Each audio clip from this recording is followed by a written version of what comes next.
everyone, and welcome to another edition of the BENGEBUSTER Show, coming to you from the studios in Lake Norman, North Carolina.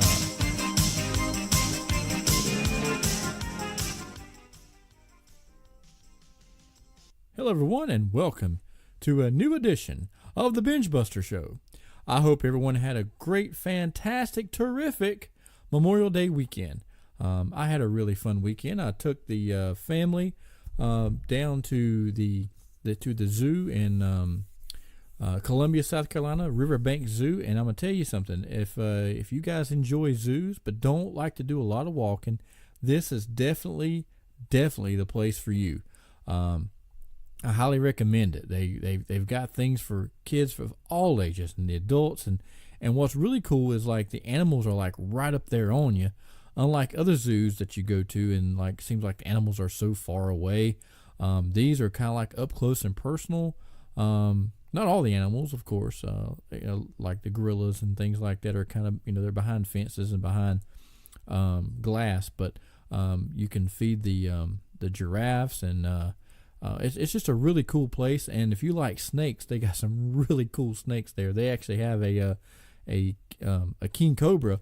And I had taken my son there, I guess maybe a year ago, and the king cobra snake they have there now was just a little bitty baby. And I see these things on television where these guys are like moving their hands and taming the king cobra. Dude, it works, because I've done that. Like, this king cobra was behind this glass, and I moved my hand, and he stood up, and he followed my hand, and it was so cool. And people around me were like thinking I worked at the zoo, and I'm like, no, dude, I'm just checking the snake out and having fun with it. I want one of these. But it was really cool. So if you definitely get a chance to bring your family down there, I highly recommend it. And then Saturday night, was at a wrestling show, and it was a good time, and sold some gimmicks, and got to see some guys I haven't seen in a long time, and it was just a great fun time. So but I'm looking forward to this week's podcast, as I'm going to be interviewing one of my good friends, Will Getling, who actually went by the name of Willie G. Super nice guy. But before we bring him on, we got to listen to this ad for our sponsor this week, the NAWA. Sunday, June 2nd, NAWA Championship Wrestling returns to the Burke County Fairgrounds, 145 Foss Road in Morganton, North Carolina, for Summer Sizzler 2. Bring your family and friends out for an exciting evening of the best family-friendly pro wrestling in the area. Bell time at 6 p.m. Come see NAWA Heavyweight Champion next to Perfect Adam James defend his title against the Monster Montana Black. Johnny Rida versus Thomas Extreme in a dog collar match. NAWA TV Champion Drew Hood will defend against everyone's favorite nerd, Stuart Snodgrass, in a 20-minute Iron Man match. NAWA Tag Team Champions, the Burke County Boys, will be in action against Golden Thunder and the team of Chad Byrne and George South. King Craig Classic versus Cameron Jackson. 1776 versus Southside Films, Big Zoe and Bobby Valentine. The rookie sensation Bray Wyatt will take on Brett West. Come see the stars of NAWA Championship Wrestling live and in person as we deliver the best wrestling entertainment that the whole family will enjoy. Be there at the Burke County Fairgrounds, 145 Foss Road in Morganton, North Carolina, for Summer Sizzler 2. Bell time 6 p.m. Adult tickets $10, 6 to 12 or $5. Under 5, it is free. Do not miss Summer Sizzler 2.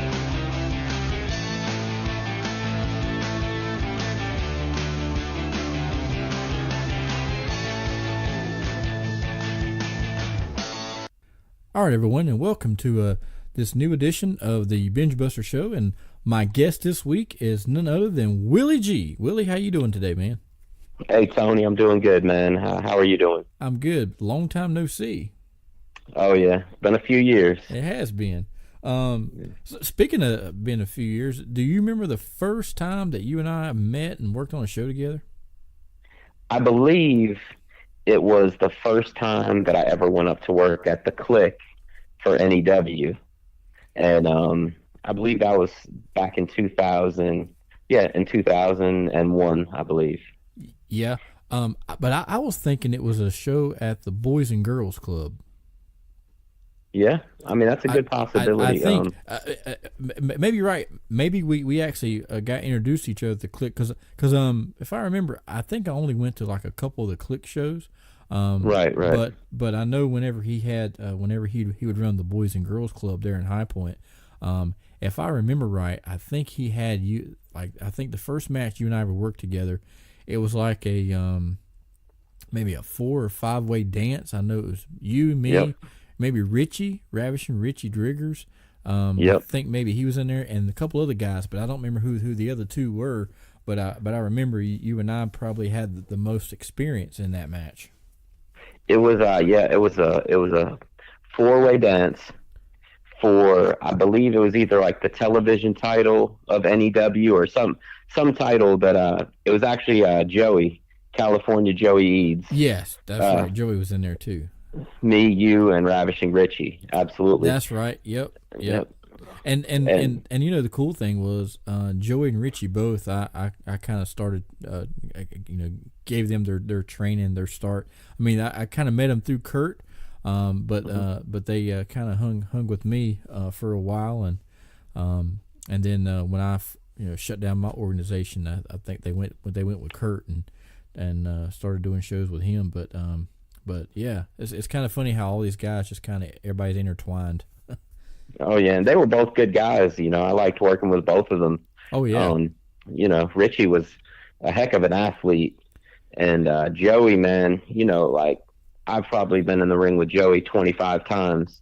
Oh yeah. And I can't remember him ever doing anything that I felt like, you know what I mean? I never have felt anything but professionalism from him. Oh yeah, for sure. I will tell you though, during that 4-way match, and I remember this, Joey says to me, he's like, I do this deal where I do something like a rock bottom, and I think I'm going to do it off the middle rope to you. Is that okay? And I'm like, man, if we're going to go up to the middle rope, we'll just go up to the top rope. He's like, are you sure? And you were kind of looking at me, and I'm like, yeah, man, it's cool. Uh-huh.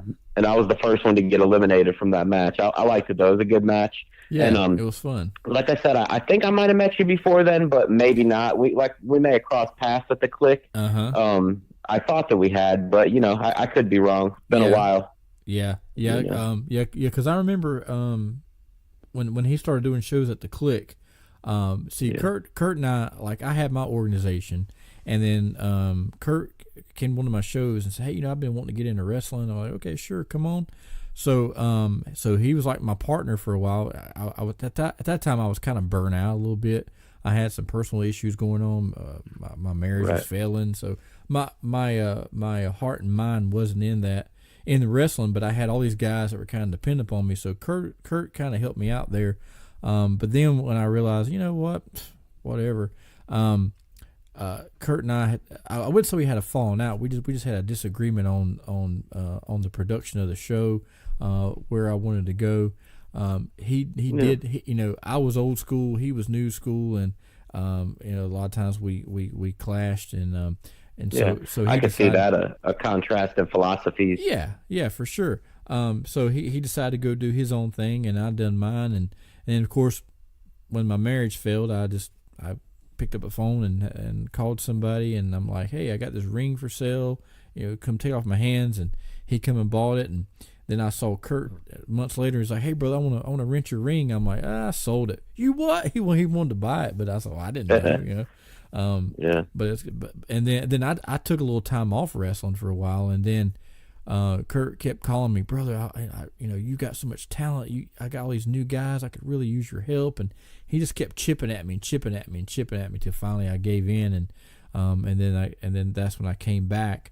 I guess I probably took maybe 6 or 8 months off and just didn't work. I didn't talk about wrestling. I just walked away from it. And then once I came back, he was doing the NEW stuff, and of course that organization took off, and he and then he got that deal there at that flea market in Thomasville, and and then from there on, man, it was just like boom. He was running shows all the time, and but he always drew really well there at the Boys and Girls Club. It seemed like every time he had a show there, he had a good little house. Definitely. Kurt's one of those guys that's like a very like polarizing figure. it's like people either love him or they hate him. I always got along with him real well. Mm-hmm. And I'll tell you this, and I heard you and Joe talking about him a little bit last week, and I was hoping you were going to say what I'm about to say, but neither of you said it. As far as indie wrestling and booking shows, and this is, I'm saying this with the utmost respect for Kurt, he reminds me of Vince Russo. He is like a guy who thinks outside of the box of traditional wrestling, mm-hmm. you know, and that's like, you know, you see Vince Russo and Jim Cornette feuding all the time. That's kind of like what you just made me think of when you say you and Kurt had different philosophies, because, you know, you're a wrestling purist, and Kurt would be more like the sports entertainment side of it. Mm-hmm. And but that's one thing I always did like about his shows, is that you would show up there and he'd have a whole script, or he'd have like a whiteboard or a blackboard with everything written out. I liked that. You know, he didn't overproduce everything, but at least he gave you a good idea of what he wanted that night, and there was no question, you know, what you were supposed to do and what he expected out of you. So I like that. He had clear, concise instructions, you know? Yeah, for sure. And one of the things about him that I remember is like, me as a promoter, if I booked a guy and I made the mistake of not seeing him work before I booked him, and I realized this guy sucks, this guy's hasn't been trained, he don't know a wrist lock from a wristwatch, and now I'm in trouble. But on the other side, I'm a nice guy, and I don't want to crush somebody's dreams. So I'm like, you know, what can I do with this guy? Right. And I wouldn't know what to do with them. But Kurt, no matter how green they were or how untrained they were or whatever, he knew how to use people, you know, at to the best of their ability, you know, and that says a lot about him, I think. Definitely. You know, I just taking a step back, when I started training, I moved down here from New York and started training with Ken Spence on Glen Avenue. I know you'd been there before. Oh yeah. Uh-huh. You know, and I started working some shows for Ken, but I'd only worked a few shows, and Alan Rage actually told me about Kurt, and I started going on I guess it was Monday nights he was running the Click. I started going up there and just showing up, and the first time I showed up, I was like, hey, you know, Ken trained me, stuff like that, and he put me in the ring that night against Red, and then he just told me, he's like, hey man, any Mondays you want to work, just show up. Yeah, you know, that was so nice. cool. And you know, getting back to that philosophy of Kurt, I remember, I'll never forget. You know, he made outfits too, and so once he got that building there in Thomasville, he brought his sewing stuff, and so there'd be a lot of nights that he would just be at that building making outfits for guys, and I only lived like 2 blocks away from there at the time, and I went through my divorce and had my little bachelor pad down there, and so I was living my little single life, and I had nothing to do, so I'd always go hang out with him almost every night, and so I remember one night we was having a conversation, and he's like, Tony, he said, you know, he said, you got me in this business, and you taught me the basics, the fundamentals, and then I picked up on this other stuff, and he's like, but think about this. If you and I would just sit down together and just brainstorm, imagine how great our shows would be. And from that conversation, that's pretty much what we did. We sat there, and he had all the guys, you know, written out what he wanted to do, and he's like, now I got these guys, but what do you think about like who should I pair him against? And he and I, it's almost like he and I we're a booking committee. Right. And at that point, you know, we took his new school thoughts, my old school thoughts, put it together, and I thought NEW was a really good product there in Thomasville. I mean, it drew well every week. Almost every week the building was packed out, and and he had a lot of great talent come through there, and I guess that's about the time I started. Because at that time I thought, well, I've done everything in wrestling I can do. Now I'm just gonna have fun, and that's when I kind of started pulling ribs and pulling pranks on people, and mostly the new guys. And then one night I got, I think I told this story on one of the other podcasts, but there used to be a group of people that would smoke outside the door, and so I got this I thought was a bright idea, to put a stink bomb in their trash can and let it go off, and then they wouldn't smoke anymore. But I didn't know that there was a fan there or I didn't realize there was a fan there, and it brought the smell into the building and shut the show down for like an hour and a half.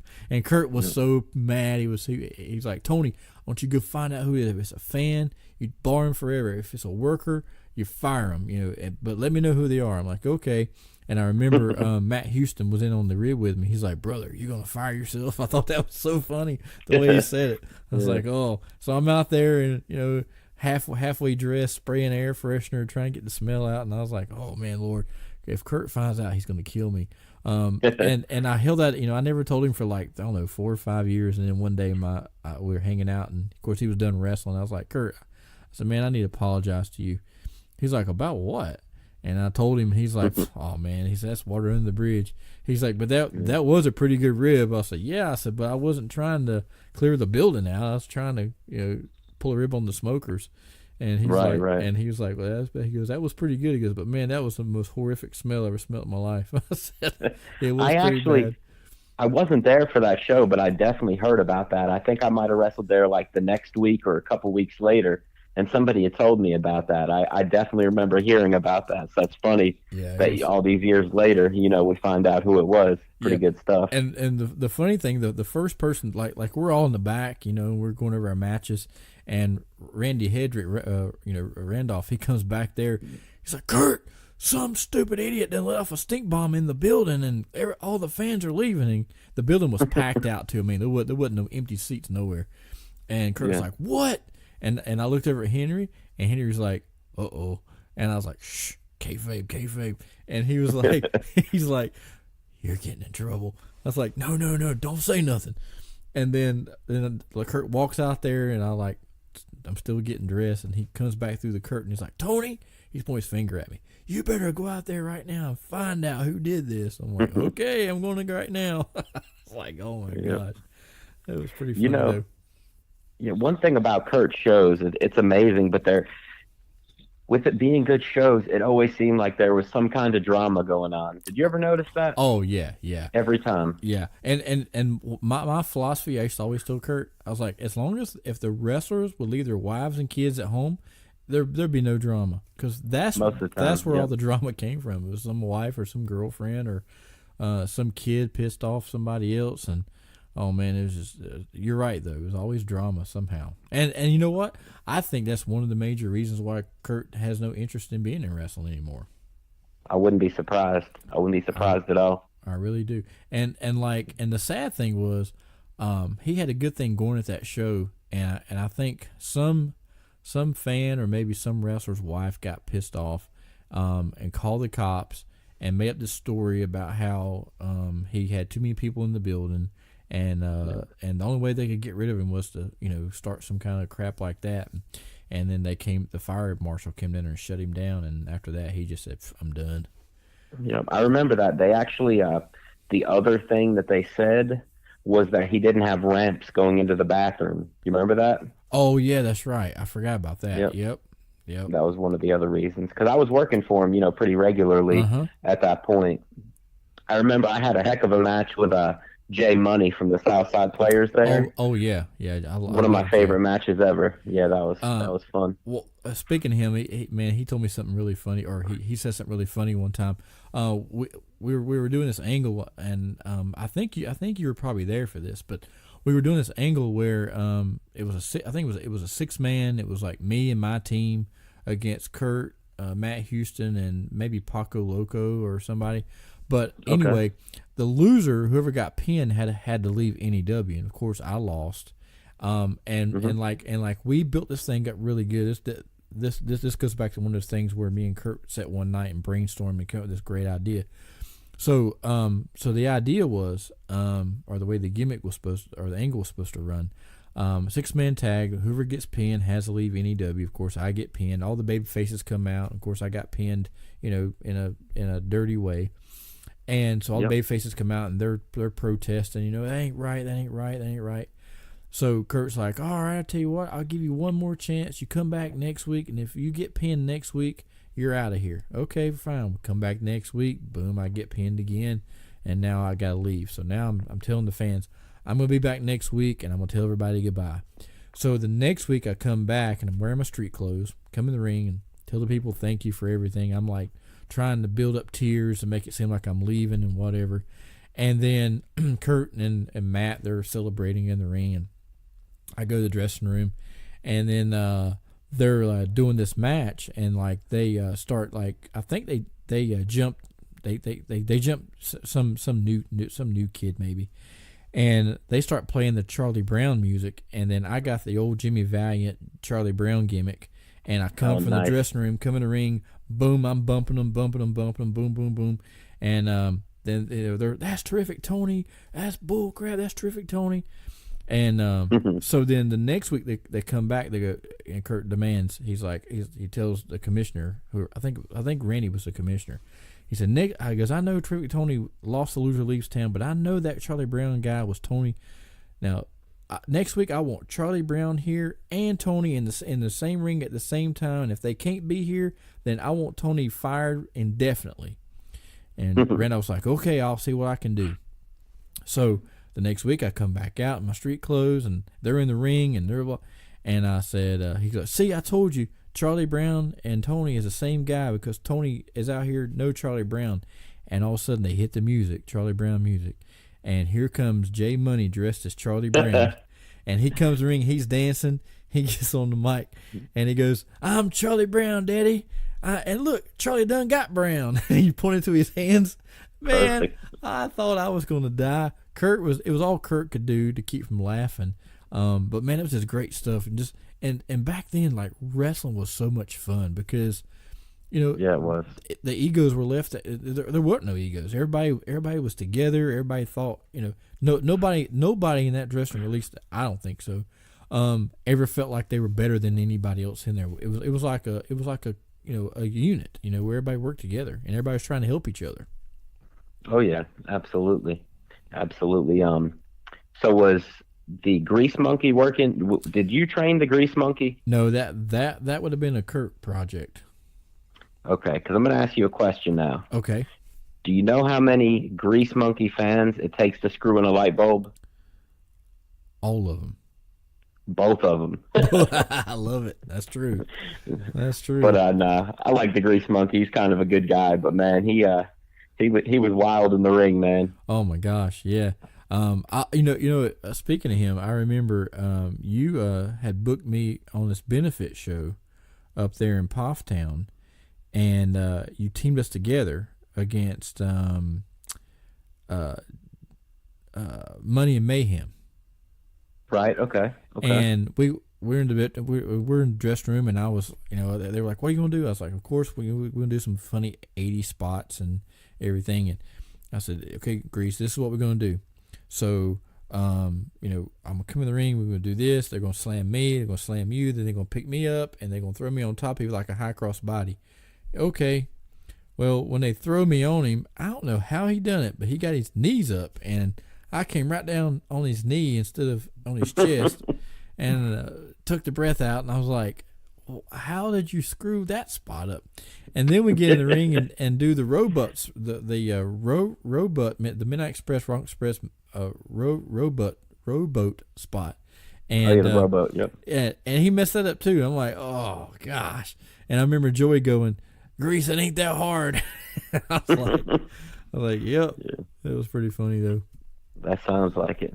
But yeah, so, like I was saying, I moved down here from New York and started training with Ken, but like Lumbee really took me under his wing, the Lumbee Warrior. I know you were talking about, wrestling him in one of his early matches. Oh yeah. But great guy. When I first moved here, I used to go to work with Lumbee on my days off, and he was driving like a big rig, and I would just ride with him all day long, and he would tell me stories about wrestling, teach me stuff, speak corny to me, all nice. That stuff. And I would do that like 2 to 3 days a week.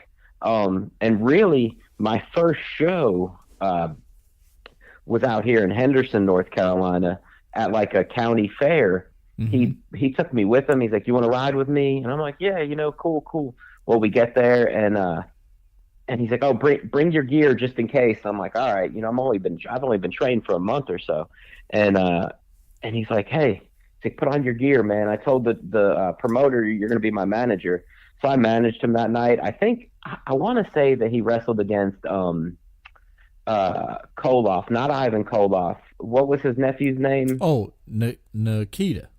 Not Nikita, the other one, Vladimir. Vladimir. Vladimir Okay. Koloff. I think he wrestled him, and then he did a battle royal that night. But that was my first time in front of a crowd. Like I said, I'd only been training for about a month, and I went out there and managed him and stuff like that, and it was amazing, man. And my first two times in front of a crowd actually were managing Lumbee. The other time we go out there and he was doing a three-team match, a triple threat tag team match. It was him and Rick Converse versus Johnny Lightning and Matt Houston versus I think a guy named Sergeant Scruggs and Savar the Bounty Hunter.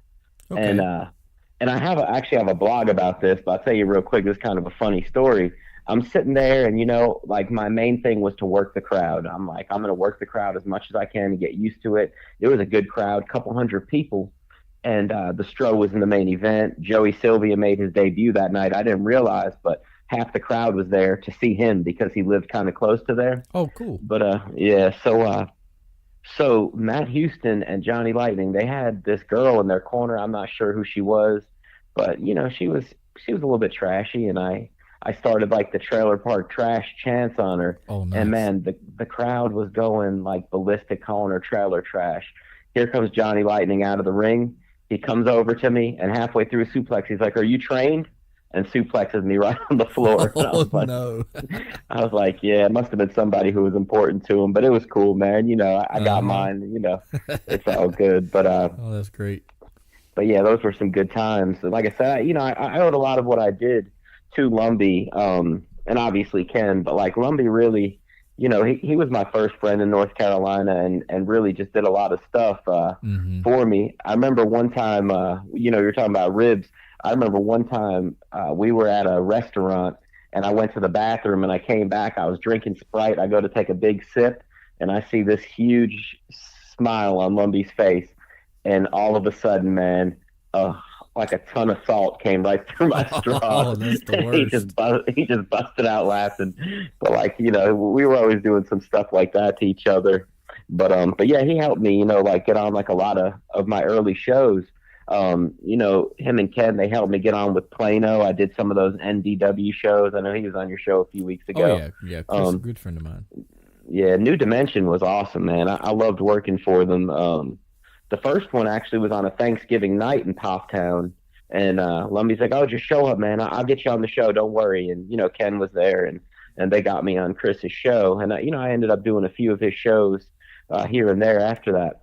But I'll tell you, the most interesting Chris Plano show, and I wish he was on right now because he could explain the situation better than I can because I was very green. I had no idea what was going on. Mm-hmm. But do you remember Frankie Baker? No, I don't think I ever knew him. Okay, well, Frankie Baker, he was a guy, I think he went by like the American Eagle or the Masked Eagle or something, but then later on, he got rid of the mask and just went by his own name, Frankie Baker. He was also a race car driver. Okay. Well, he we were pretty good buddies. He was trained by Ken like long before I was. Well, he ran shows here and there, and I met him, I think, at that NDW show, and he calls me one day, and he's like, "Hey, man, my brother, he can't make it to the show tonight. Could you come with me to Hickory?" I think it was, and I was like, "Yeah, sure, man." He's like, "Bring some jeans and a wife beater." He's like, "Because me and my brother, we're the Baker brothers, and we come out and do this cowboy gimmick, but my brother can't make it, so you're going to be Willie Baker for the night." And I'm like, I moved here from New York about 6 months ago, and now I'm a cowboy. I'm like, so we go out there, and it was actually a George South show. Okay. In the I think it was like the basement of a church, and we teamed against Spank and Sage. I don't know if you remember Sage, but yep.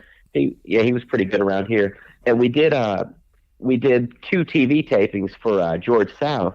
And it's funny because you were talking about a double shot last week. Mm-hmm. That was a true double shot because it was a TV taping and we did 2 matches, 2 hours apart. We did a match, like for one tape, and then we did a match for another taping. But yeah, I thought that was cool that you guys were talking about some double shots last week because there were times back then Well, man, I would do like 4 or 5 matches in one weekend. And I was like, man, that was just, that was awesome, man. I was living out my dream. Oh yeah, and you know, when you first starting out, that's the best, because that's how you learn so quick, so good. Oh yeah, definitely, definitely. Have you ever been in that ring that George South used to have? It was an old ring, and he said that it belonged to the original Sheik, and that the Sheik did stuff in Chicago or something like that, like TV tapings with it, and George bought it from him. Probably you know so. That ring? Yeah, probably so. Because I like I said, I've done so many shows with George, and like he's he's had like a couple different rings that I've worked in. Yeah. I know the last ring he had, and I think that's the one he used the most. He used to always rent it out to Tony Hunter when he used to do those CCW shows, and man, yeah, that was a good ring. That ring gave the best bump. I told George, I said, that's the best bumping ring in the business. And he's like, well, it's because it's mine, fruit. Yeah. No, this ring was a shorter ring, and man, when you got slammed on it, it felt like you were getting slammed on a concrete floor. Oh, it was man. Short. It was short, and like from the floor, you could probably reach up and touch the top rope. Oh wow. But it worked in that church basement because it wasn't the highest ceiling in the world, right. Mm-hmm. But yeah, they took me under their wing that night, Frankie and Sage, just because I wasn't very experienced, and Sage, he was pretty good. He wasn't a bad worker at all. And Spank was inexperienced, Joey Sylvia. So I just tried to do as much stuff with Sage as I could, and I didn't know really what I was doing at that point, but it was pretty cool just to get some experience and, get out there and, a supposed TV taping. I never saw it on TV, but I know George had like TV down there around Charlotte for years. Yeah, Charlotte, Hickory area, Morganton. Yeah. Him and Stow used to run shows together down there. And of course, when they were doing that, I was just breaking in, and I hadn't. Gosh, I probably worked 10 years before I ever worked for George, but when George isn't the kind of guy that's going to like come up to you and be your friend right away, but I remember when I knew I was over with George, he came at me, he goes, hey brother, I got this show down in South Carolina, can you do the doink gimmick? And I'm like, yeah, sure, I can do the doink gimmick. And then why not? And I'm trying to find a doink gimmick, and I can't find it. I'm like, so I give him a call back. I'm like, George, I can't get the doink gimmick, but I do have a Patriot gimmick. He goes, oh, that'd be better anyway. So, from that moment on, it's I got a lot of bookings with George. Right. He's always a fun guy to work for and work with. If you're on a George South show and you don't learn something, then get out of the business, because if George can teach you something, you're just done. Yep. Yeah. I agree with that. He's a good trainer, man. I've wrestled against a lot of his guys over the years, and he's trained some good ones. I'll tell you another time, that same guy, Frankie Baker, he worked out some kind of a deal with the Kannapolis flea market, and this wasn't long after that George South show. Well, the Kannapolis flea market, they wanted 3 shows.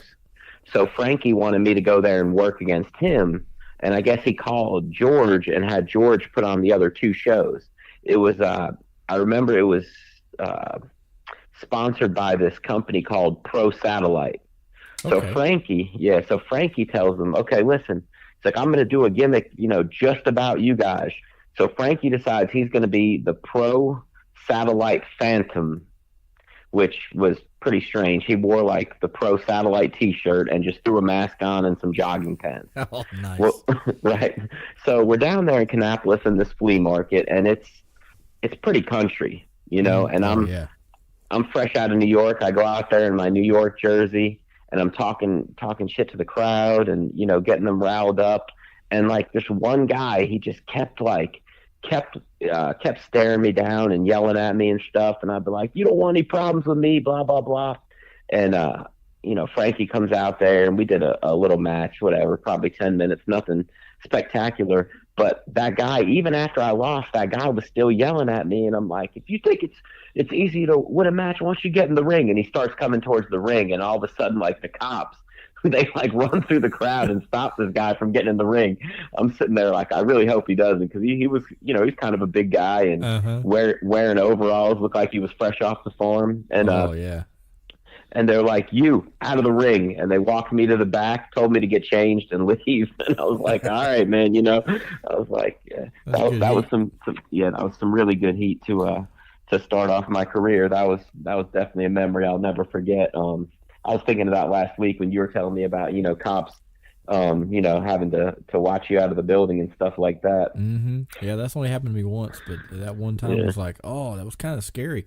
I'll tell you another scary thing that happened to me one time. I was working a show in Thomasville, and I turn on this guy, and we're we was running the gimmick that he was my brother, and I turned on him and joined joined this like horseman type heel group, and I'm in the ring, just standing over him. I'm talking junk about how I'm going to go on and beat up, and I'm going to have the tag team titles and all the money and the women and glory and blah blah blah. And I feel the ring shake, like somebody got in the ring, and I got my back turned, and I'm like, that ain't part of the show.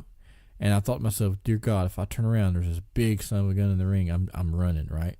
But if I turn around and there's like this 12 or 13-year-old kid, and he's in the ring, and the security guards didn't do nothing. They like just stand there and watch, right? So I'm thinking to myself, well, if this kid comes over here, I'm going to have to defend myself, and I'm holding a championship belt, so I'm like, okay, well, I got a weapon. And so I turned around and I said, get out of the ring, punk. And when I said that, the kid takes off his shirt and gets into like this double dragon karate stance. And I was like, what in the hell? So I'm like, security, get this guy out of the ring. So then they're, oh, okay, it ain't part of the show. So they go get him and get him out.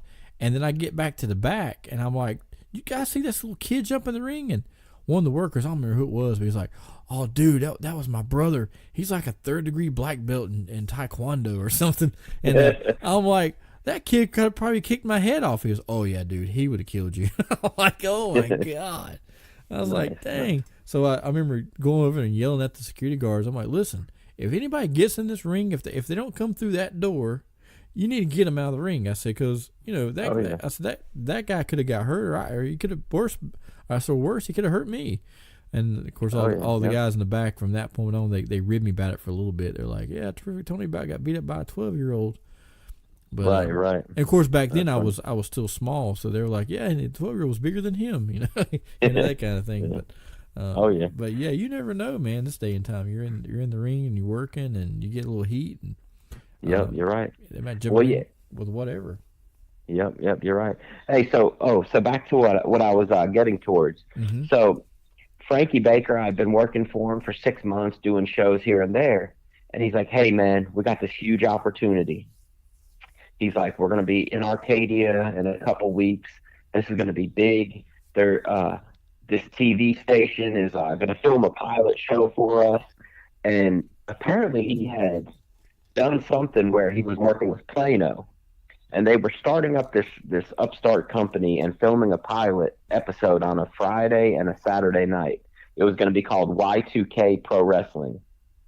And he's like, I want you to be my cruiserweight champion. I'm like, okay, cool, whatever. I'd been in the business probably about a year at this point. So we go there, and George was against Rick Link in the main event. And, he had some different indie guys, and they did 2 nights of tapings. Plano was the announcer, and then he did play-by-play with this guy who said he was Oliver Humperdinck's son. I don't know. He kind of looked like Oliver Humperdinck. And, they had, a crazy, TV crew there and everything. And then I never heard another word about it. I guess they weren't very impressed. But oh man, I'd have to ask Plano about that, because I don't remember the entire thing or why we never heard back from him. But it was cool. It was really cool. Just being able to go there, and like I said, George and Rick Link being the main event. I did a match, I think, tag match with Josh Gary that night, Smoke, and me and Brad Raines. We wrestled against each other one time, and I actually did a weapons match. So yeah, that was pretty fun stuff. But I'll tell you a good story, and this is probably one of the funniest things that I've ever been a part of in wrestling. But I got to tell a backstory first. Okay. Well, let me ask you a question. Do you remember Johnny Suicide? Yes. Little redheaded kid? Little redheaded guy, yeah. Yeah. Okay. Looked like a caveman, right? Yes. Okay. So let me tell a little backstory. When I was a kid, I worked in a lot of restaurants.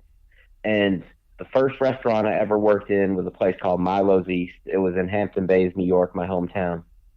And the chef was a guy named Paco. And Paco, he was the like consummate pranker.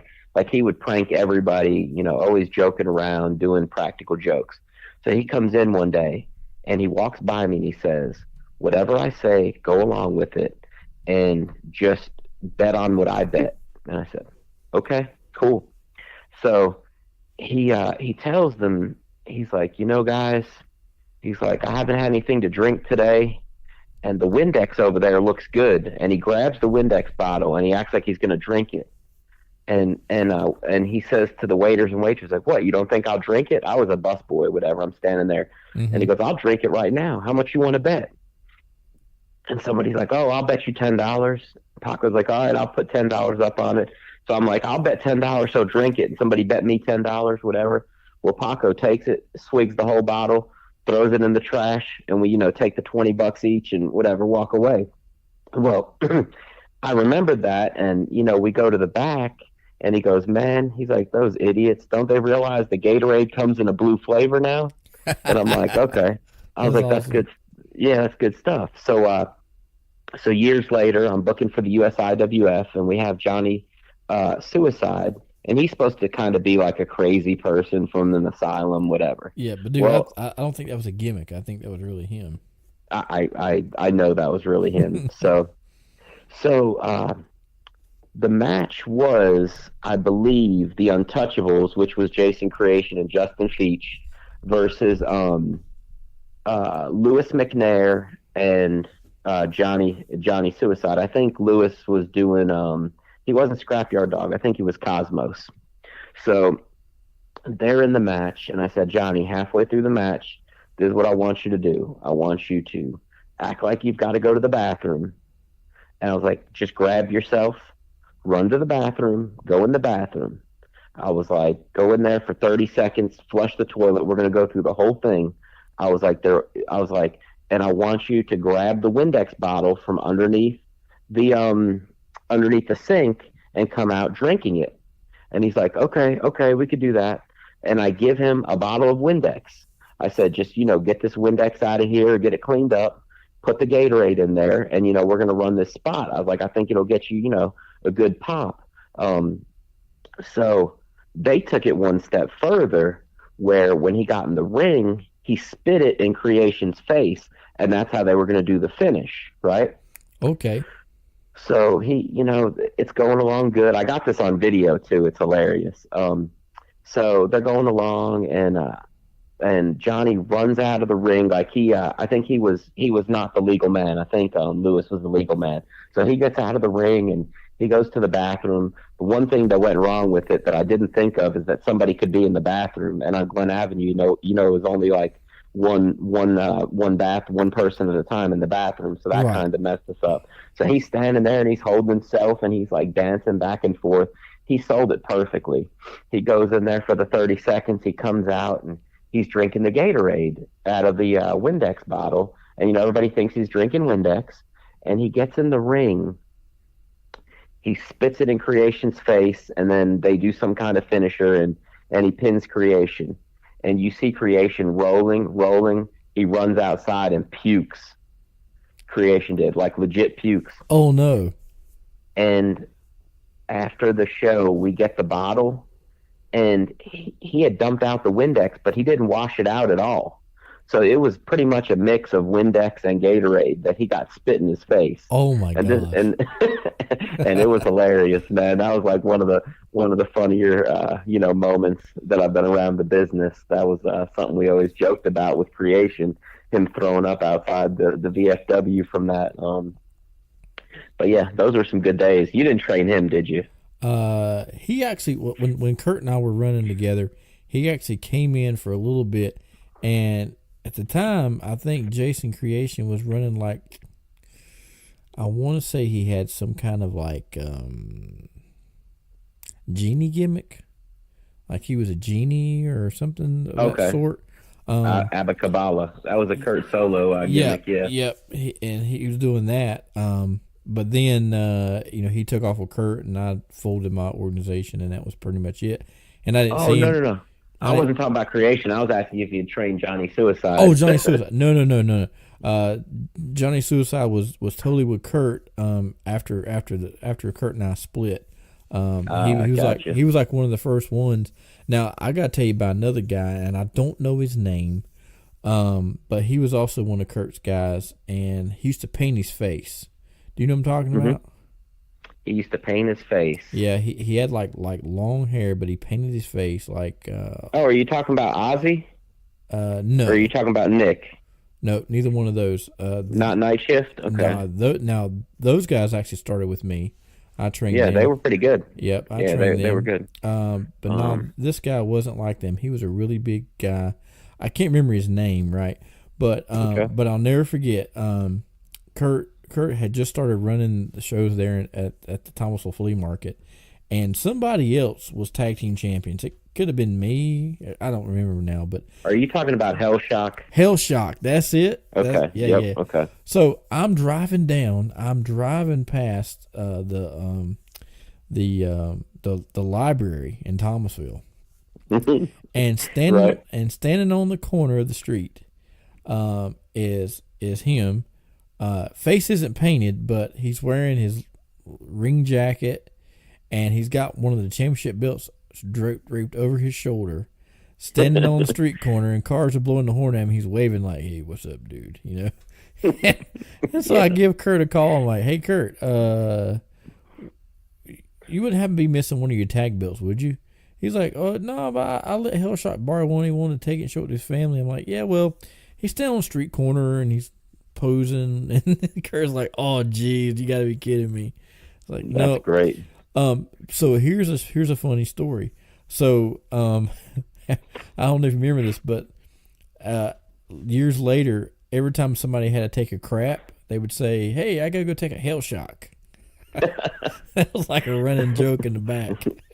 That's pretty funny. I don't know who started it. Maybe Matt Houston, but that sounds like a Matt Houston. But it was so funny. But I worked a show for George South here about a month or so ago, and lo and behold, I'm sitting at my gimmick table, and my wife goes, "Hey, there's a guy coming over here to talk to you. Do you know who he is?" And I'm looking over, I'm like, "Oh my God, please don't let that be." And it was him, and I'm like, "Oh man!" Shock. And so he couldn't talk to me, and he had some bad things happen in his life. He was telling me about it, and I was like, "Oh, I'm sorry to hear that." But it's so funny. Like, you go back over the years and you sit and talk to people, and you think about so many people that came through there during that time that were good intentions, but man, they were good running jokes at the same time. You're not kidding, man. You're not kidding at all. Johnny Suicide, man, he was another one. He was dedicated, but the dude never got it. I mean, he and I don't think he could. No, and he didn't have a bad look either, because he kind of looked like a homeless caveman. Yeah. But his tag partner Wayne, man, I thought Wayne Insane was pretty good. Yeah. Because I know there for a while, when Kurt was running NEW there at the flea market, I believe Wayne Insane and Paco Loco were a tag team. And they were over pretty good. I know they had some really good matches with Kurt and Matt Houston when they were running the tag team, the Unholy Alliance. Was that it? Right. Maybe. Yeah. Right. Yep. They had some good matches. We actually we did a loser has to shave their head match with NEW. It was me and Nick Blaze. He was actually going as the headbuster then. Yeah. And we were doing that T.O.P gimmick, the thugged out pimps. That's right. So we beat Matt Houston and Kurt Solo. They had to shave their heads, whatever. And then we ended up losing the titles to Paco and Wayne, I think a couple months later. That's right. Yep. So we traded with them, I think, twice. That was because NEW, I was tag champs with Justin. Justin Feach when we were doing what were we doing? The Uptown Gangsters. Uptown Gangster. And I'll tell you, I don't know if you saw my blog, but I wrote a story about it, and about the first night, not the first night that I wrestled for NEW, but the first night me and Justin tagged in NEW. Did you read that? No, Okay. no, I didn't get a chance to read it, but I plan on it though. Yeah, no, that's cool. So it's a pretty funny story, kind of crazy too. Do you remember the guy? I think his name was Dr. Love. Was that his name? Dr. Love. He used to come up there from. Oh yeah, Dr. Lee Love. Dr. Lee Love. I believe. No, Dr. Feelgood. Dr. Feelgood. Yeah. Dr. Feelgood. Okay. Okay. So he used to come up there, and he would bring like 6 guys with him or whatever. Uh-huh. Well, a couple of his guys were the Phoenix Brothers, and the Phoenix Brothers were Kurt's tag champions, and he had us come in, and he wanted me and Justin to take the titles. And man, these guys got like the boo-boo face like right away. They didn't want to drop the titles. Mm-hmm. And they were like, these guys haven't even wrestled here before. We've been winning every month, and they're coming in. And Kurt's like, we're just trying to mix it up a little bit and start up a feud. We bring them in and you guys beat them. There's no rematch. You know what I mean? There's no reason to, Mm-hmm. So these guys, we go out there, and like you could just tell they didn't want to work with us. We tried to go over the match in the back. They weren't really saying a lot, whatever, blah, blah, blah. So me and Justin, we both knew that we were going to have to be a little bit stiff. You know how it is when you're you're not comfortable with somebody because you don't know what they're thinking or what they're doing because they weren't being very transparent. So we were just a little bit stiff, and we chopped them a few times, and we did a couple like abdominal stretch, a little bit of stretching, nothing too crazy. Well, we get in the back, and that Dr. Feelgood guy comes up, and he like flips out and starts yelling at us that we shot on his students. And we were like, we didn't shoot on your students. What are you talking about? And this dude keeps saying stuff. And then Justin like tries to fight the dude, grabs him by his shirt, and then like the whole locker room had to come and like separate everybody. And nice. We never. I missed. Yeah, we never wrestled against those guys again. But it was just crazy, like just for them to be saying that we shot on them. I'm like, if these are your students and you say we shot on them, then you didn't train them right. You know what I mean? Right. If you trained them correctly, they would know that we were stiffing them, which absolutely we stiffed them a few times. They weren't going along with what we were wanting them to do, so we made them do what we wanted them to do. And then like we would stretch them a little bit. We didn't go out there trying to kill these guys, and they went home no problem. Like everybody talks about a shoot now, about he was shooting in the ring. Well, if you got stiffed a few times, that's not shooting.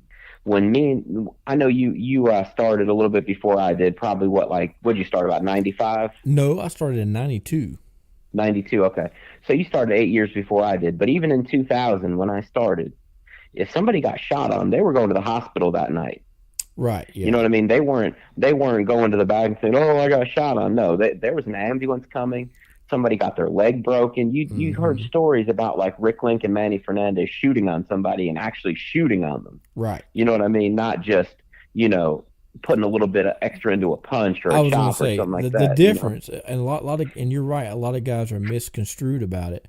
But when you get the difference is the terminology. Okay. If I'm in the ring working with you and I'm working a little stiff, then basically that's what happened. Was you got stiffed. You got stiffed a few times.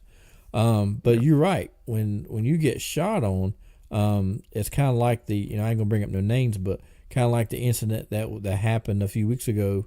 Right. Now that is a shoot. Yes, sir. The guy basically tried to kill the guy. That's a shoot. Oh yeah. That was, and the guy was like, "This is a receipt." Well, that was far from a receipt. That was a straight up shoot. And but I've been in your shoes before, where I have everybody comments and compliments me on being such a light worker and everything, but I've had to get stiff a few times with guys that didn't want to do business and didn't want to sell for me for whatever reason. I had to let them know, well, you can sell or I can make you sell. The choice is yours. Shoot him a few live rounds. Yeah, I've had to do that a few times, but and a couple times one guy I done it on down in South Carolina. He outweighed me by probably 180 pounds, but I let him know real quick that he wasn't Ric Flair, so he wasn't chopping me 10,000 times. And so I gave him a shot between the legs and a shot in the nose, and after that he lightened up, because he realized that, well, that little guy ain't gonna take he ain't gonna take no crap from me, and then on top of that, I had half the locker room backing me up, so that's what. Oh yeah, absolutely. I had one other incident that happened over there. Do you remember TWE? It was Tim Blaze's company out of Ashboro. Yep, I worked for them a couple of times. Right. So basically, what happened was Jerry McNeil, I believe his name was. Jerry, Tim Blaze, and Brian Cobb. They got together, and man, I loved working for those guys. Tony, I started at their first show, and I worked on and off. Well, pretty much on with them for at least their first year. I was on their TV show a few times on Time Warner Cable, but man, those guys are awesome, man. I love Tim Blaze. That's a good dude. Well, one of the shows down there, you and I worked against each other. I didn't work a match. They brought me in. I think their idea was I was going to start out as a manager, and then they were going to convert me into a wrestler. But I remember I managed like Lewis Moore and maybe Henry. And somebody else, and they worked against you and Justin Feachy and somebody else. It was a 6-man. Okay. If I remember right. Yeah, probably so. Probably me and Nick and Headbuster Blaze from the from Night Shift. Yeah. But we had some fun there. And actually, let me just backtrack. My first show there, I remember this. It was me and Nick. We just, we didn't plan on tagging up. We just showed up, and they put us against Damian Storm and LA Wild One. Okay. And, we had a decent match, whatever. But, man, the crowd just loved me and Nick, I guess because we were younger and we were in, like, the hip-hop clothes and everything. Yep. And Brian Cobb, he like, loved the gimmick. He's like, I want you guys to tag up every time, come up with a name, whatever, blah, blah, blah. So he, that's when I came up with the T.O.P, the Thugged Out Pimps, and we did some good stuff. So we were down there for about a year, and we were still tagging, but they asked me to do a singles match one night, and Henry was actually the booker at this point, and he knew that me and this guy named Sean Mayhem, he knew that me and him kind of didn't get along. And we didn't, and this guy was pretty green. He trained down there under Louis McNair, Scrapyard Dog, but he'd been in the business for maybe 6 or 8 months. And he would always make comments. I was like a 5-year veteran. I had a lot to do with Scrapyard Dog, like really learning how to wrestle. I mean, he trained with Manny and those guys, but when we brought him into USIWF, we really taught him how to work a match. And like, I was a heel and he was a face, and we went back and forth for 6 months. And, I feel like he and I both like taught each other a lot in the ring. So, I'm on the same level as your trainer, and you're talking junk, you know what I mean? Like kind of making little comments. And I didn't like it, man. I didn't like this guy. I thought he was, whatever. So actually him and so Sean Mayhem, him and Rob Killjoy, they were a tag team back then. But anyway, they had split up, and they're getting ready for their feud for this big blow-off match. So they send me out there to wrestle Mayhem, and like I said, me and Mayhem, we didn't get along.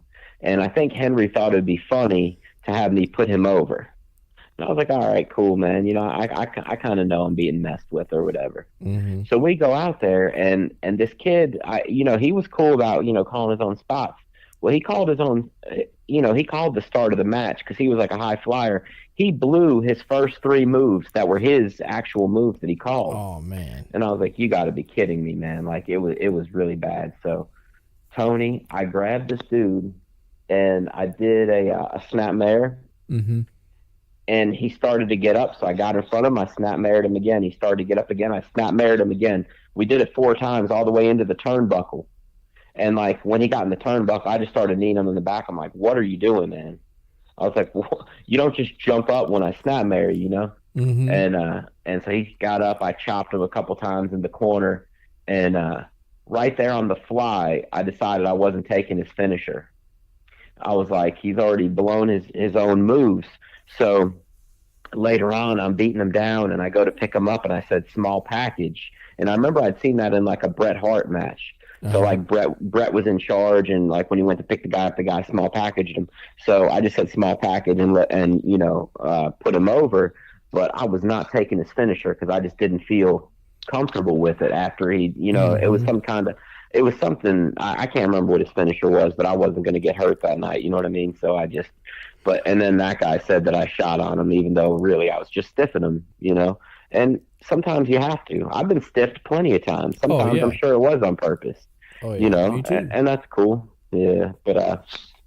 But these kids now, if you just lay in one potato, they say they got shot on. And it's like, really? You got shot on? Yeah. No, that ain't shooting at all, brother. You don't see shoot. Let me show you. But, yeah. Right. It's crazy, man. Yeah. I still wrestle pretty often, but, man, when I go in locker rooms now, I'm just like, oh, my gosh, it's so different than what it used to be. Yep. I remember going to a show and, on a sheet of paper or whatever, the promoters got the show.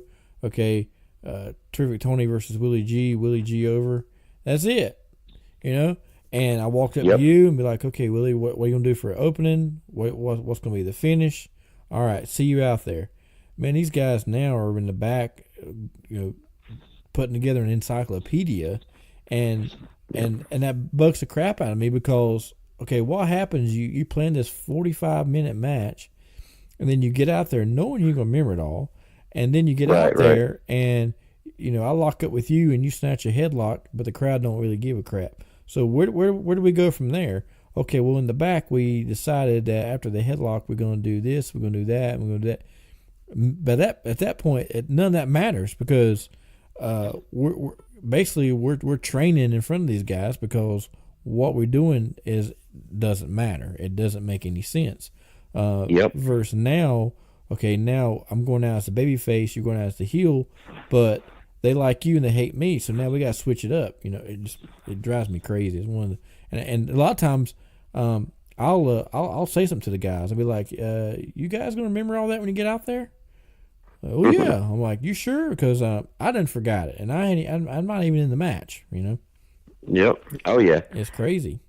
They try to plan too much stuff. That's one of the things that kind of like disenchanted me about the business was just people were trying to plan 50,000 moves, and it just, I was used to, hey, all right, Tony, we're going to go out there and we're going to do a spot where, I back you into the turnbuckle a few times, back and forth, whatever, and then the finish is going to be, I go for something, you hit a figure 4 leg lock, and I'll quit. You know what I mean? That's what we're going to do. And that's all we needed to know. And how long it was going to take. 10 minutes. Okay, cool. Now they're trying to write up a whole, like a whole plan of every single move in the match. And that's ridiculous. Yeah. Well, the biggest problem now with these new guys is I got to get my stuff in. Yep. Well, your stuff don't matter. Basically, you're doing your match for yourself. You're not doing it for what it's really for, which is the people that bought the ticket. It's not for you. It's for the people. Right. If the people aren't buying what you're doing, then why are you doing it? That kind of thing. Like I'll never forget. I was on a show one time, and these guys were doing this crazy stuff, and I'm on the show with Ricky Morton, and of course me when I'm on a show, if there's a name on the show, I try to get my chair as close to them as possible so I can try to learn something. And but I remember in that locker room they had a monitor so you could watch the match. So those guys walk over to me and Ricky while me and Ricky are talking. They go, "Hey brother, do me a favor, watch our match, and then we'll come back and see what you think." So okay, they walk away, and Ricky looks at me. He goes, "Here's what's gonna happen. They're gonna do 10,000 high spots that don't mean nothing. They're gonna probably break a table or bust each other with a chair." He goes, and then they're gonna bring in a Mack truck and run over the other guy, and he's gonna kick out. And I was like, okay, well, sure enough, pretty much what Ricky Morton said is half of the stuff they done. 10,000 high spots that didn't mean nothing. And and then they come back, and then Ricky looks at me and goes, "Watch this, brother." So the kids come up, they go, and they're breathing hard, and they can barely breathe, and they only worked a 10-minute match, but the whole match was a high spot. And they look at Ricky and they go, "Ricky, what do you think about my match?" And Ricky goes, "You want me to be honest with you?" And the guy goes, "Yeah, please." Ricky said, "I think y'all some dumb son of bitches." And the guy looks at him, "What do you mean?" Ricky said, "Bro, let me tell you something. I'm gonna go right here with Tony. He said, I'm gonna work his arm for 10 minutes and get more heat off of that than what you guys got with that 10,000 high spot that you done. And guess what? Tomorrow, when me and Tony wake up, we're walking. You guys might not be walking tomorrow." He's like, "You got to work smart and not work stupid." And the guy goes, and like the guys didn't know what to say. Like they thought Ricky was going to praise them for what they did. And Rick, that's one thing about Ricky I love. He's brutally honest. He'll tell you how he feels, but he'll also give you pointers too and tell you how you can correct it. Oh yeah, you're right about that. But man, these young kids. Yeah, I'll tell you a quick Ricky Morton story. Pretty funny. We were doing a show in Portsmouth, Ohio, and he was the semi-main event. It was LA's show, and I think he wrestled, against Lumbee, and then the main event was LA versus a Hacksaw Jim Duggan. So Ricky comes in there. This is like, 2001, 2002. Ricky comes in there, and he's got his baby with him in like a baby carrier. Yep. And he shows up. He goes over the match with LA. He calls me and Brad Reigns over. He's like, "Watch my baby." He goes out there, works the match, comes back, gets the baby, gets paid, and goes home. I was like, man, that guy's amazing. Yeah. Yeah. And but my favorite thing about that show, Tony, and I grew up watching wrestling in the 80s. And I was WWF to the core. Right. And I know a lot of these guys, they started Mid-South and NWA and UWF and all that, but Hacksaw Jim Duggan, he was big in WWF, and I remember going to like some flag matches with him against the Iron Sheik and Sergeant Slaughter, whatever. Mm-hmm. Well, he's on the show. He's like, "Hey, come here." And I walk over to him, and he's got his 2x4 in one arm and the flag in the other, and he's getting ready to go out. His music's playing. He's like, "Get that door, tough guy." Held the door open for him. I was like, that was like the highlight of my career at that point. I'm like, Hacksaw Jim Duggan just called me tough guy.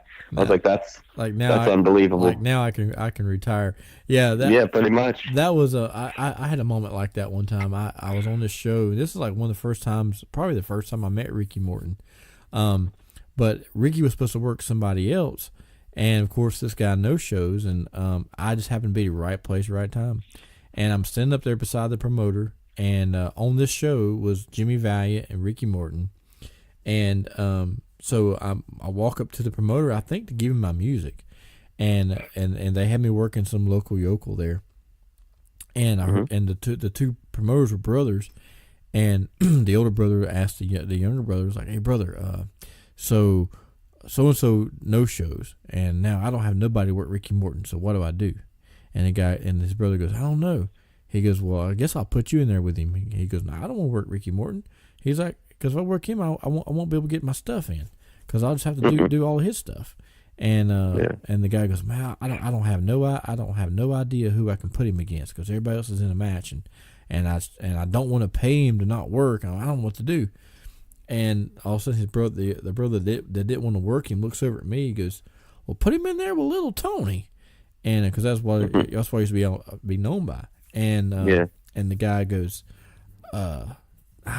"Tony, you really want to do that?" I'm like, "Yeah, I'll work Ricky. It's no big deal." He's like, "Okay, cool. Well, I'll put you against Ricky." "All right, cool. Thank you." And so now after I said okay, now I'm like, "Oh God, what if I ain't good enough?" So I walk over to Boogie, and I'm like, "Boogie, I said, I need to ask you a question, and I need you to tell me the honest truth." He's like, "Okay." I said, "Do you think I'm good enough to work Ricky Morton?" He goes, "What'd you just say?" I said, "Do you think I'm good enough to work with Ricky Morton?" And because I'm used to seeing those Ricky Morton and Ric Flair matches, those 5-star matches on TV, Oh yeah. And Ricky and Boogie's like, "Brother, it's a night off. Just listen to what Ricky says, and you'll be fine." He goes, "And plus, I'll let Ricky know that you're one of my kids, and he'll take good care of you." I'm like, "Okay." So we get out there in the match, and at this place, we couldn't talk because the babies were on one side of the building, the heels were on the other. We didn't dress together. So, but I liked it because now I ain't back there discussing 30-minute match and whatever. So I have no idea what the opening is, what the finish is, or anything else. All I know is Ricky's over. So we go out there, we do the match, I get in the ring, and but I don't know Ricky's pissed off because the first 2 matches were garbage. So now he thinks everybody up there is garbage. And, and he and I are like the 4th or 5th match on the card. And I get in the ring, and he looks at me, he goes, "Brother, I hope you can work." And I was like, he looks pissed, you know. So I walk over to the referee, I'm like, "Ref, come here." I said, "Walk over and ask him, what's our opening spot?" And so he walks over to Ricky. "Oh, he wants to know what the opening spot is." And Ricky said, "Just listen with me, kid." And then we go into the match, and we lock up, and I lock up. And I remember when I locked up with him, he goes, "Damn, kid." I was like, "What?" He goes, "You know how to lock up." I said, "Yeah, I was trained by Jimmy Valiant." He goes, "Well, I hope you were, because obviously these other guys haven't been trained by anybody." And I was like, "Oh no."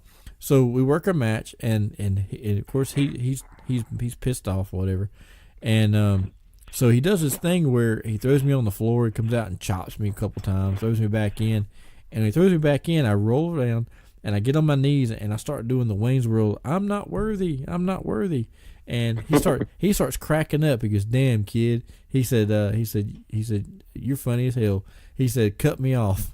And I cut him off, got a little heat on him, and I remember I had him down choking him, and I was doing some like the old Arn Anderson type where you choke with your shoe or with your boot, and he started calling me Arn. He goes, "All right, Arn." And so we work a little bit, and he goes, "Okay, brother." He goes, "We're going home." I said, "Okay." I said, "What's the finish?" He said, "Very simple. Move, schoolboy." I said, "Okay." So shoot him in, move, schoolboy. 1, 2, 3. And because we were in 2 separate dressing rooms, he didn't think he'd get to talk to me. So he finished the match, and as soon as he finished the match, he sticks his hand out like to shake my hand, and I'm healing up, you know. "No, you ain't shaking your hand." He goes, "Kid, shake my hand." And I shook his hand. He said, "You're a hell of a worker, kid." And man, when he said that, my head blew up, and I'm like, "Okay, I can quit wrestling now." That's kind of how I felt. But you know, wrestling can be so simple, but so many guys make it so hard. You know, they try to make it too complicated. Keep it simple. You know, definitely. And you know, talking about these guys who say that, "Oh, this guy shot on me," even though they just took a few live rounds. Man, I would have hated to have seen these guys work the Storm Brothers back in the day. Because, anytime I wrestled those guys, I felt like, man, like you were talking about the next day, you and Ricky Morton would be fine. Mm-hmm. I mean, bro, those guys were, like, intense. Oh, never injured. I was never injured, not one time, obviously, in the ring with those guys. But, man, you'd go to the back and you'd be like, all right, that was a good match. The next day, you'd be like, man, why does my hip hurt? Man, do I have a black eye? What the heck, what the heck is going on here? Or, the Terminators. I never had a match against them, but, they used to come up there to Glen Avenue and train sometimes. Tommy Steele, those guys, man, like you'd get in the ring with these guys and they were just intense. It was a different thing then. You know what I mean? There wasn't all this like jumping around. They were laying them in, Hey, Wendell Smooth, you ever take a power bomb from that guy? Oh man! Holy cow, man! These kids, he'd break them in half today. Oh, I'm telling you, the kids nowadays, they would most of them would quit, or run away. Definitely. It's crazy how it's changed. And Chris Plano and I were talking about this a while back on the other podcast, but like the way the business is now, as far as like back in those days. You didn't know where to get gear at. You didn't know where to get boots at. You didn't know any of that stuff. And now, man, you go online and search it out, and there's like 20,000 people selling wrestling boots and wrestling tights. And of course, they're not as good as the stuff that they used to make back in our day. But but everybody's making it. It's crazy. Yeah, you're right. When I started, I didn't even know where to get wrestling boots. I went up to where where did I go? I went to one of the stores, whatever, and maybe Macy's or something. I bought tactical boots, Yep. and I brought them to a shoesmith and had them put flat bottoms on them, and that's what I wrestled in for years. Mm-hmm. Because now you could get on High Spot's website, and tomorrow you could have them at your door. Oh yeah. You know what I mean? Mm-hmm. It's so easy to get it, but that kind of made the business not as special to me. Right. Yeah. Sometime around, like, I would say 2006, 2007, 2008, somewhere in there, things just started to change. And I don't like the direction that it went. Like when I started, and when you started, obviously, workers would be talking and they say, hey, yeah, that was a hell of a bump he took. Now the fans are like, oh, can you believe that bump that John Moxley took the other night, or Chris Jericho? And it's like, back when we started, if they said a wrestler took a bump, it was because somebody was doing coke in the bathroom. It wasn't because they were like flying off the side of the ring. But it's like the internet just killed professional wrestling. It really did. I grew up watching wrestling, with my dad from a very, very early age. I mean, he had me in front of the TV watching wrestling, probably like you do with William. When I was like, it's the first thing I can ever remember watching.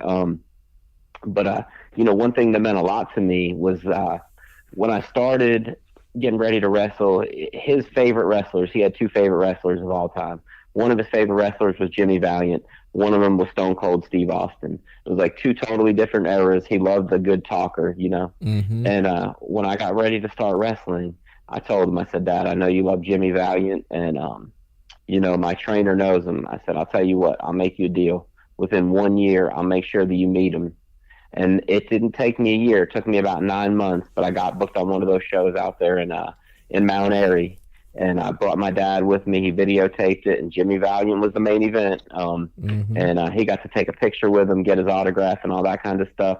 That happened about 6 months before my dad died, but man, that just meant the world to him. That's great. Because he grew up watching Jimmy Valiant when he was the Valiant Brothers, and then he was Boogie Woogie Man, like. So my dad, watched him through the decades, and it meant the world to him, to be able to see his son, perform on the same show as Jimmy Valiant. Oh, In fact, I was the match before Jimmy Valiant, which was pretty cool. Ricky Morton was on that show too.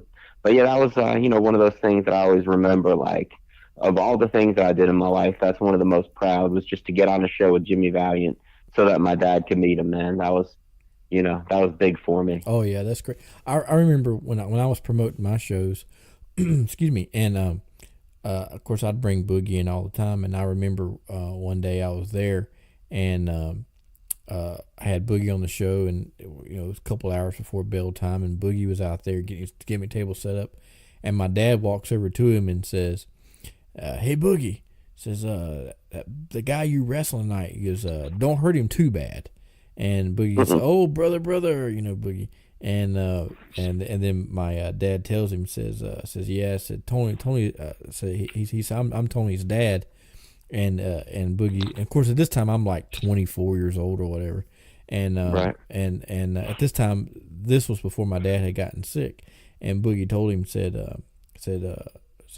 he said you raised a good kid, and then my dad says, "Well, yeah, but you don't understand." He said, when you was on TV for Crockett, he said he was going around dropping elbows on everybody. He said I had to pull my belt off so many times, and Boogie got a kick out of it. And then years later, he remembered that story of talking to my dad, and he told me, he said, "Brother," he said, "your dad told me you should drop elbows on him all the time." I said, "Yeah." I said, "Well, not my dad. Yep. Everybody else in the house, not my dad, because dad will pull the belt off." But oh, yeah. But doing, so I know how you felt, with your dad being able to see Jimmy Valiant and see you on the same show, because I kind of done the same thing, and it's a special time, and when you don't have your father around anymore, those memories are all you got, and they're wonderful memories, and that's another thing that pro wrestling's gave to me. it takes me back to the memories of my dad. Of him taking me to my very first wrestling matches at Greensboro Coliseum, and then him telling me stories of how he used to sneak rubber bands into the show and used to shoot the wrestlers with spitballs and things like that. And I was like, oh man, that's really cool, you know. Because when I met my dad, or as I got older, I couldn't picture my dad being that kind of person. But it's funny how we all change over the years, and the person we were is not the person we are, and as we get older, and it's really funny. Oh yeah, oh absolutely. When I really started watching wrestling when I was little, man, it was so much different than it is now. Obviously, you know that, and you started watching it earlier than I did, I'm sure, because you're a few years older than I am. Mm-hmm. But man, it was like if you went to a show, you were scared of the heels. Oh yeah, you know what I mean. Now it's like you want to be all nice to them. High five. Yeah, high five. That was awesome, man. Wink, wink. Mm-hmm. And like, so the first wrestling match I ever went to, Tony, was a WWF show. It was at Southampton College, and it was probably like their C roster. Like it was like the C show. Oh yeah. The main event was it was the Iron Sheik and Nikolai Volkov versus S.T. Jones, and I can't remember who S.T. Jones' partner was, but that tells you the caliber of show it was. Right. It wasn't their top guys. I remember Lenny Papa was on the show too, I think. Oh man. So we're back there, and my dad used to tell me this story all the time. I don't remember it, obviously. I was little, I was 3 or 4. But the Iron Sheik and Nikolai Volkov are coming down a hallway getting ready to be introduced. And my dad tells me that there was me and like 5 other kids, and they start yelling at us, "Get out of here, get out of here." And all these little kids ran away except for me, and I just stood there and just looked at the Iron Sheik, and he just smiled at my dad. He's like, "Can I pick him up?" And he picked me up and he gave me a hug. He's like, "I miss my babies being this small," and put me down, whatever. And we went out and everything else. But it was like, when I think about it now, I'm like, you know what? If everybody would have stayed around and didn't run away from him, he never would have picked me up. Right. You know what I mean? He never would have done that. Mm-mm. And like, that's the way it was back then, man. Like you would run. You remember like Bruiser Brody? He would come out through the crowd, and the crowd would like get the hell away from him. They're like, this guy's a maniac. Yeah. And like, but it was funny because I always liked the heels, Tony. I always liked the bad guys when I was little, man. Me too. Always. And I like you're right. I kind of grew up in a different area, and of course, a whole different type of wrestling. You were WWF. I was NWA, Mid Atlantic, and but I remember, the Midnight Express with Loverboy Dennis, Beautiful Bobby, and Jim Cornette against the Rock and Roll Express, and I remember going to Greensboro Coliseum so many times and seeing them wrestle each other, and everybody be popping for the Rock and Roll Express. And at the time, I didn't really know a lot about wrestling, but the Midnight Express was my favorite tag team because I liked their theme song. So I got that thing the theme song was cool, so they're cool. But then as I got older and learned the business, I was like, man, Midnight Express are like, man, the Rock and Roll Express needed the Midnight Express to get over.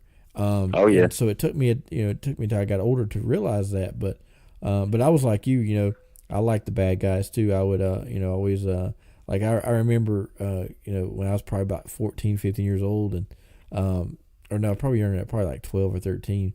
But the Horsemen would come out there and they'd beat up Dusty Rhodes, and and my dad, he would really get into the matches. He'd be screaming and hollering, "Get him, get him, get him!" And I'd say, "Come on, Ric Flair, break his leg again." And my dad would stop in his tracks and say, "What is wrong with you?" And I said, "What do you mean, what's wrong with me?" He goes, "Why would you tell Ric Flair to break Dusty's leg?" I said, "Because Ric Flair's cool." He goes, "Get out of here." And he kicked me out of the house. He made me go outside because he'd get mad at me. It was so funny. But my dad believed it, it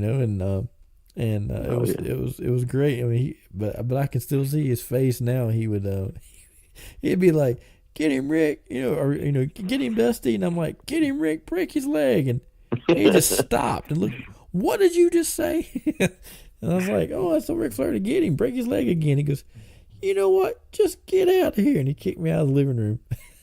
I'd go That's in the hilarious, kitchen. man. I'd go in the kitchen and I'd be laughing, and my mom would be like, "What'd you do? Why'd your dad yell at you?" I'm like, "Well, I was cheering for Ric Flair and told me to get out of the living room." And she's like, "Oh, good Lord, y'all need to turn that wrestling crap off, you know." And she used to always tell my dad, because he'd really get into it. She'd say, "You need to stop watching that. You're gonna give yourself a heart attack." And but it was so funny, you know, how my dad would really get into it. And like as soon as it go off, he would just forget about it. You know, he wouldn't think nothing else about it. But when I got addicted to it, and I was addicted to wrestling, I couldn't do that. Like if I watched it, as soon as it went off, I'd be calling my friends, be like, "Man, did you see what happened at the finish of the wrestling today?" And it would be like the talk of the town. And then whenever the Monday Night War started, man, that like took on a whole different thing, because that was like, you know, everybody talked about. Because I remember when the Monday Night Wars first started, I worked for this rent-to-own store, and we would like shut down the store at night, or I guess the store closed at like 8:00.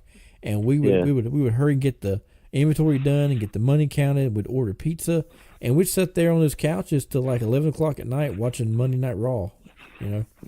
Yep, that's awesome. Or Monday Nitro, and but it was so cool. But wrestling was like the talk of the town. It was like, you know, everybody talked about it. Now, not so much. You know, it's not talked about as much. Yeah, and you know why? Because a lot of the fans got into the business. You know. Yep. And that makes me so mad, Tony. One thing that like it goes against like my training, I feel like. And not that Ken ever said this or whatever, but I feel like the way that I was trained, I don't like it when I'm watching a promo and a guy goes, "I am the toughest guy in this business." When I was coming up, it was, "I'm the toughest guy in this sport." Now they say the business, and it's like, okay, this is just a business. You know what I mean? This isn't. Yep. It just, I don't know. I don't like the etiquette of it. You know, and I know you. You know, you were talking to me earlier about why I got out of wrestling. I just, man, you know, that last show that I ran, which was the third Sober Slam in Charlotte, and I booked you for it. Yep. I just, man, I got to the point where I was like, I almost felt like I'm in like I don't know. I feel like, you ever have these dreams where you go to school and you look around and you don't know anybody? That's what I started to feel like in wrestling. You know what I mean? Like, I'm there with you all the time. I didn't recognize what I was doing anymore. You know what I mean? I was like, you know what? It's not the same anymore. I would love to book shows and stuff like that, but my days of running a promotion and in-ring stuff, those are done. I don't see myself ever wrestling again. I've thought about doing like a one-off thing here and there, and you know, maybe I would, but you know, I had a couple health problems that are doing a lot better now. That's good. But yeah, I appreciate it, man. But yeah, it's just one of those things where I was like, I looked around that night and I was like, man, this isn't the same girl that I fell in love with, for lack of a better term. Right. Yeah. You know? And I was like, and so that's when, you know, I knew those guys liked Court and Montgomery, and I was like, you know what? This is gonna be my last show. I'm probably gonna run. And I was like, my buddy Court, you know, you guys seem to really like him. He's a pretty smart kid. He knows what he's doing. I'm just gonna have him start doing these shows for you every year. So that's when he took over, and you know, he's done 2 of them now. I think this will be the 6th one this year that he's gonna do. But yeah, man, it's like, you know, it's like your first love, and then she grows up and she's just not the same anymore, you know. And that's kind of the way I felt about it. And I hate it because, you know, it's like I see all this talk online, right, where everybody's like, "Oh, John Moxley showing up on AEW. This is the Attitude Era all over again." When Scott Hall and Kevin Nash ended up on WCW, and I'm like, no, it's really not, because, man, millions and millions and millions of people were talking about Scott Hall and Kevin Nash. Not that many people even know who John Moxley is. I mean, yeah, there's millions of people that know him, but he's not larger than life like those guys were. Right. That was like breaking news. Yeah. You know what I mean? That was like, huge. Yeah. And like each week you're turning on to see who else is going to show up. Because they sucked you in. Right. And it was smart. Yeah, the night that Rick Rude was on both shows, that like blew my mind. I'm sitting there flipping back and forth, on both shows. I'm like, what the heck is going on here? Yeah. You know, and but I even after that show, Tony, I booked and everything. Like I said, that was about 3 years ago now. I wasn't even watching wrestling anymore. Like I just was like just fed up with it, and I didn't watch it for a while. And my buddy Nick, shout out to my boy Nick Flaherty. He was like, we were working together, and he's like, hey man, I'm gonna go to Starcade. You want to go? And I'm like, yeah, we'll go. I'll go with you, sure, man. I used to wrestle, blah blah blah, and he knew that. And we get there and we get our seats, and the first thing I hear is you telling I think it was Lillian Garcia or whoever about like being a kid being there to watch it. I was like, that's Tony. That's my boy, terrific Tony. Look at him. Yeah, I thought that was so awesome, man. Yeah, I know. And what happened was she came out there. I wasn't going to go to the show, and then somebody, I don't remember who it was, but I know what it was now. My wife was going out of town, so I was going to be home by myself, and I'm like, I got to find something to do. And I had talked to Jason Creation, and he goes, yeah, we're going to Starcade. I'm like, I think I'm gonna go. So I waited to the last minute, and I found ringside seats for like $15. It was cheap. I'm like, wow. I'm like, and I found it like on StubHub. So I'm like, maybe this might not be legit. And then I went online and I said, well, $15, whatever. So I bought it, and sure enough, I was on the third row, and I was right by the entranceway. So I'm just sitting out there, doing my thing, drinking my soda, and she comes walking out, and I wasn't anticipating her doing, want me to do a promo, but she comes out and she's like, hey, I just want to, this is like the whatever year anniversary of Starcade. Has anybody ever been to any of the other Starcades here? And I just raised my hand like, me. And I was the only one that raised their hand. So she comes over to me, can I get a word with you? I'm like, oh crap, what am I going to do? And then I go over there and she pulls me and starts asking me questions. And I'm like, dude, I'm about to cut a promo at Starcade. So I'm going to make it the best. And the only thing I could think about was just letting her know, or was just telling the people that, they had no idea how wrestling used to be in the 80s when the Rockland Express was there. I mean, that roof would come off.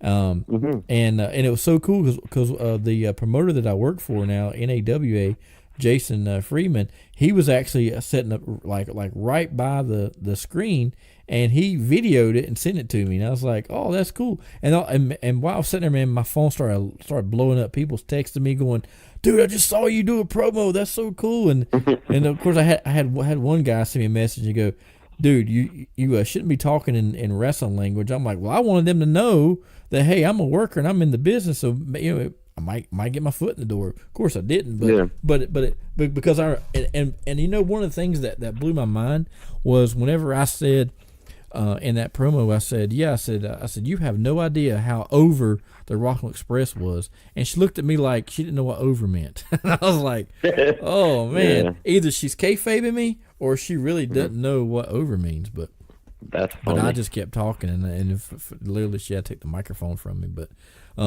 but the highlight of that promo, was great. But the highlight of that promo was I got the whole Coliseum to go woo, because I said we're in Horseman country, y'all, woo, and then everybody went woo, and what was cool was, if you remember when I said that, I said we're in Horseman country. When Dolph Ziggler was working, I can't remember who he worked, but Bobby Roode. Bobby Roode, yes.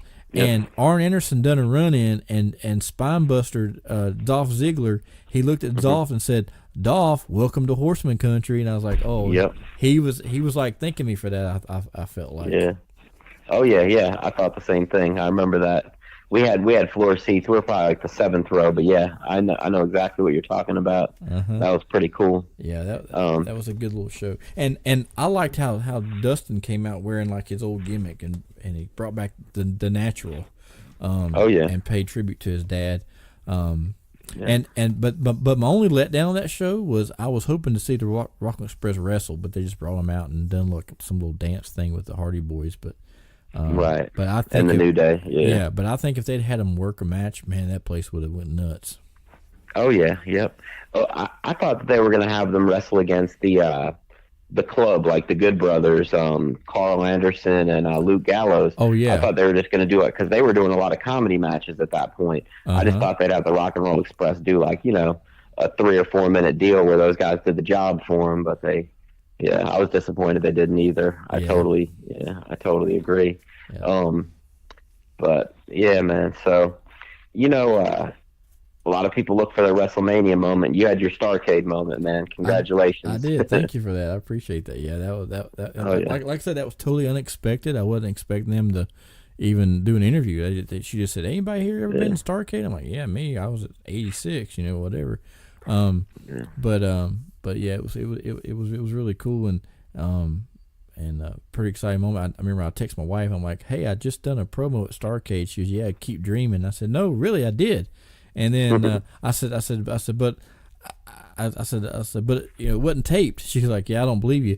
And it wasn't like 10 minutes later, Jason sends me this video, and I'm like, "Oh, dude, there it is." And I put it on Facebook, and my wife texted me back, and she said, "Oh my God, I'm gonna hear about this for the next month." I said, "No, next year." And she was laughing.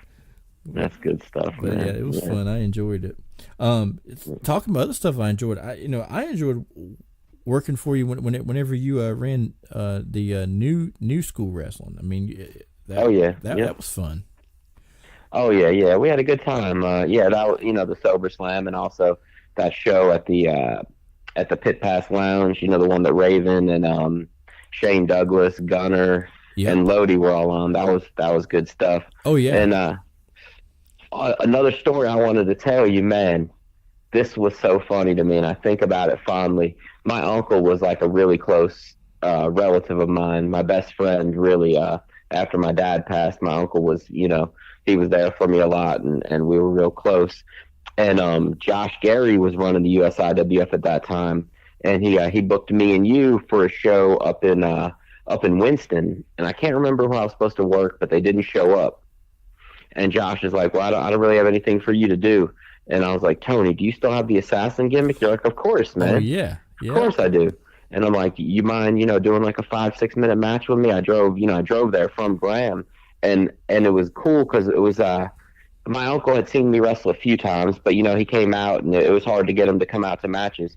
So we go out there, and we're working the match or whatever, and you're doing your heel thing, and you're choking me, and you're talking shit, and my uncle is like, talking back to you, yelling at you, and you're talking junk to him.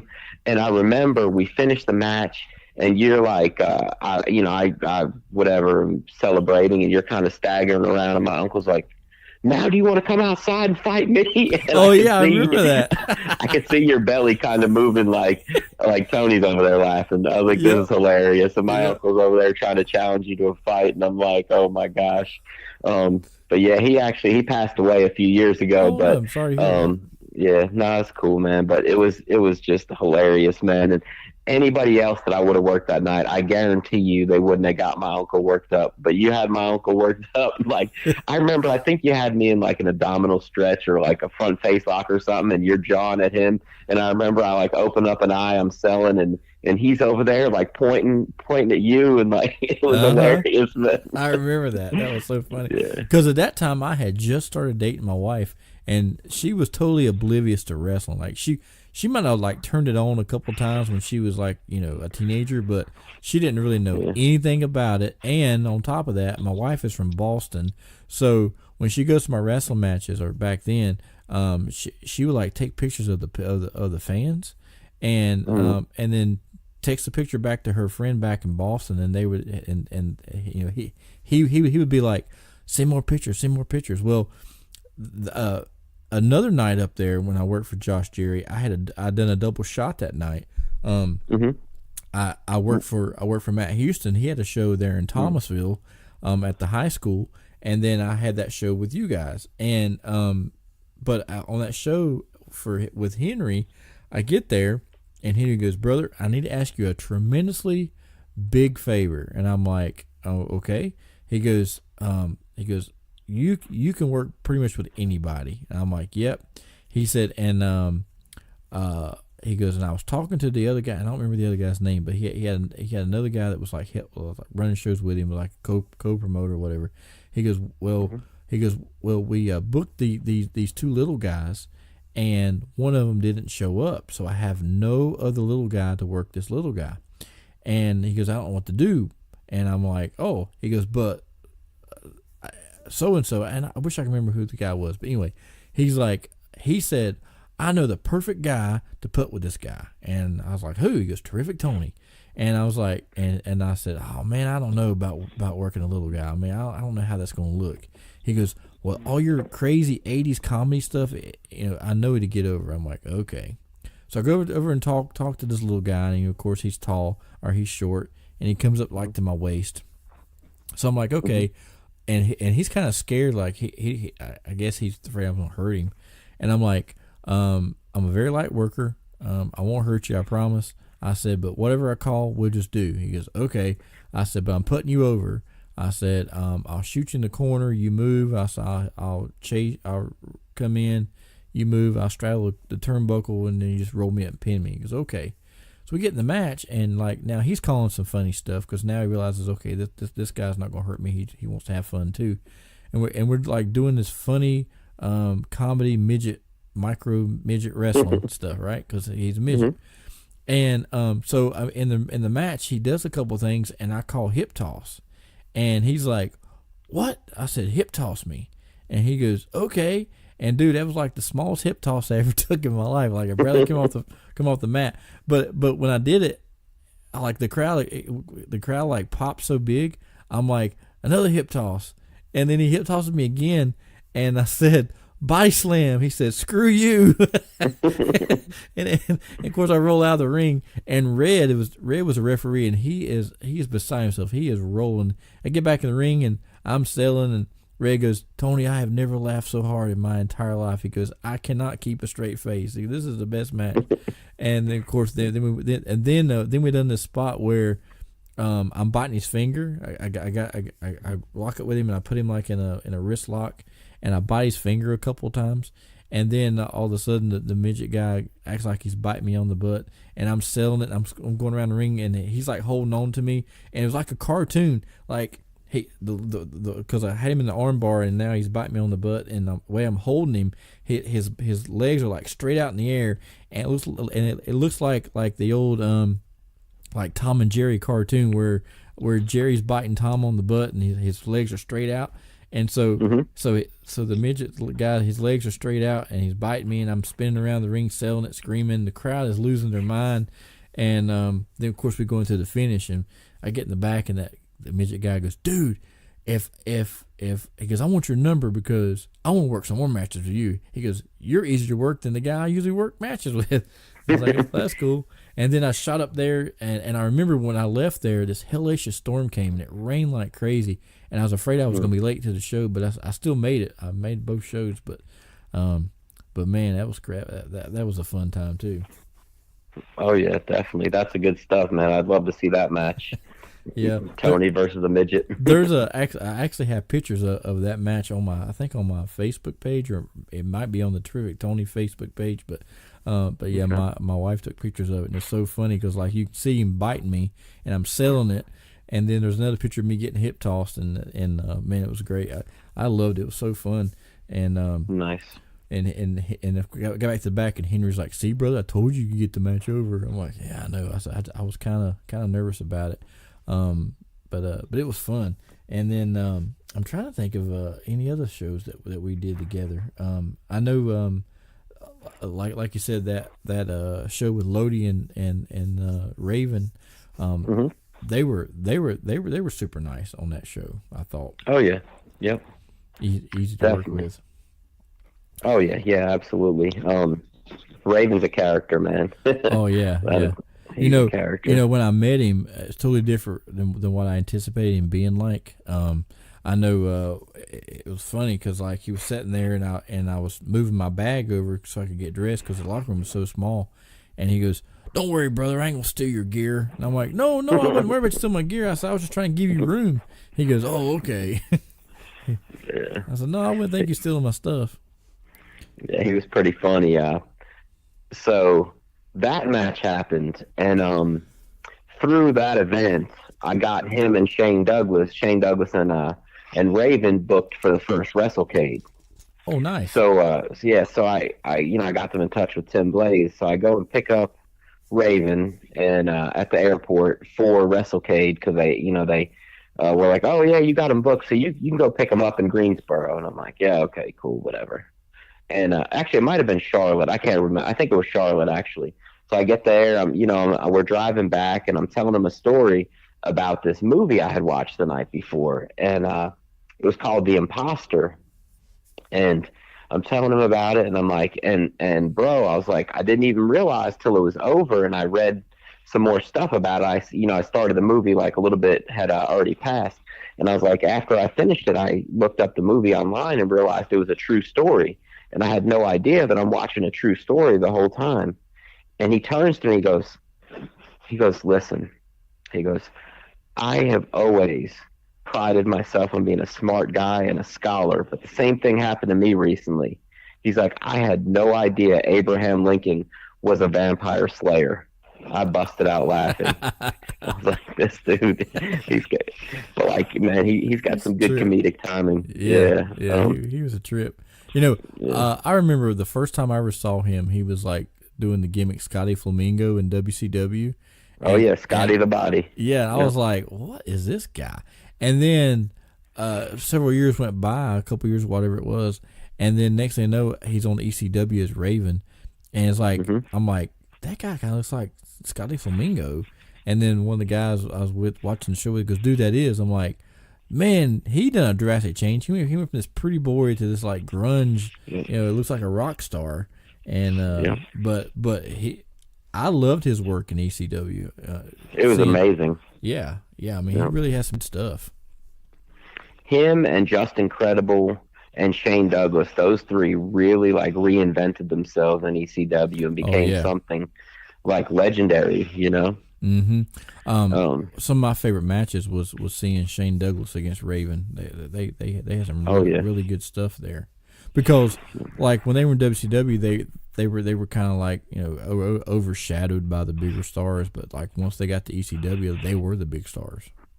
Right, absolutely. Really good. Yeah. So. Well, well, very good, Willie. Well, I appreciate your time. I really, really enjoyed this podcast, and it's been great catching up with you and learning all this stuff about each other that we didn't know. It's so cool. Yeah, one thing I did want to say, man, and like, I'm not blowing smoke or whatever, but the one cool thing that I liked about being on a show with Terrific Tony is that when you walk in that locker room, I don't care how mad everybody is or how serious they are, you're going to have a smile on your face. I can't remember you ever having anything but a smile on your face. And that's like, that's a lost art these days, man. People don't smile enough. You smile, man, like, I even remember like after, I can't remember which match we had, and I remember something happened out there. I think it was a tag match or one of these things, and like I knew something went wrong, and I said something to you about it, and you're smiling like, oh well. There's always next time, and like you're still smiling, and I'm like, and I'm pissed off that whoever messed up something with you, and you're like, whatever.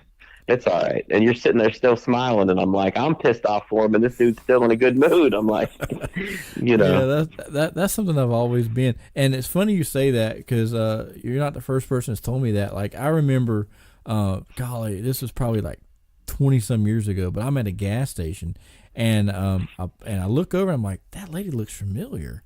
And I'm like, I'm going to walk over there because I think she used to be one of my school teachers. And as I'm walking over there, another woman gets out of the car, and lo and behold, both of these women were like my second and third grade teacher in elementary school. Now, by this time, I'm already out of school, whatever. And I walk up to them, and I'm like, how you guys doing? I said, hey, before I said, how you guys doing? I said, hey, I said, excuse me. I said, I think I know you. And she said, Tony Benge. And and she remembered my name, and I'm like, oh, Miss Canoy. And I said, how'd you know it's me? She was, by that smile, because you always were smiling in my class. She said, I told everybody, this kid must have like the best childhood at home because he is always smiling, but that's just the way I've always been. It's always been. I've always been pretty happy person, and I usually don't let a lot of things get to me, and because I live by, like, I get mad, but it's not going to change the outcome, so I just have to, just go with it and see what happens. But yeah, and I'd forgot about that until you just said that. But I remember, I think the guy that you were talking about, I believe it was a guy. He was a big boy, heavyset guy who wore like a pink, maybe a pink polo shirt, and he ran like some little gimmick like that.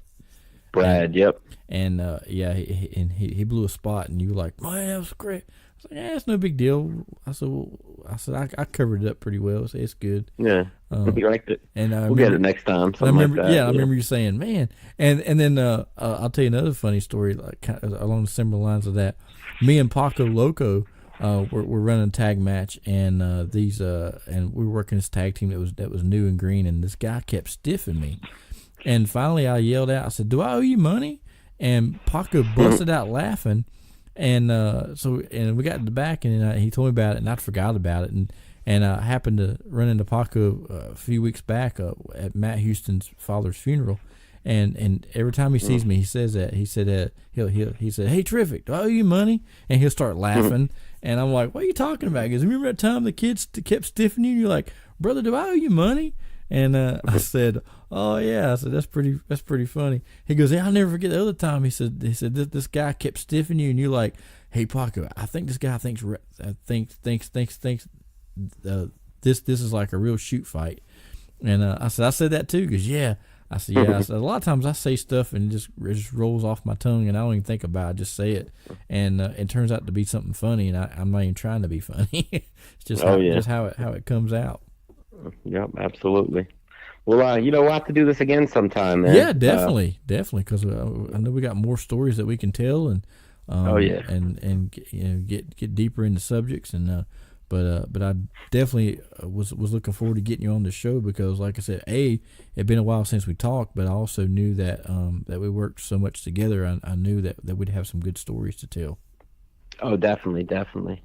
All right, well, let's talk soon, man. Thank you for having me on, and it's been a pleasure. Yeah, man, same to you, and say hey to your wife and kids for me, and hopefully see you soon. Will do. Take care, man. All right, man, we'll see you. All right.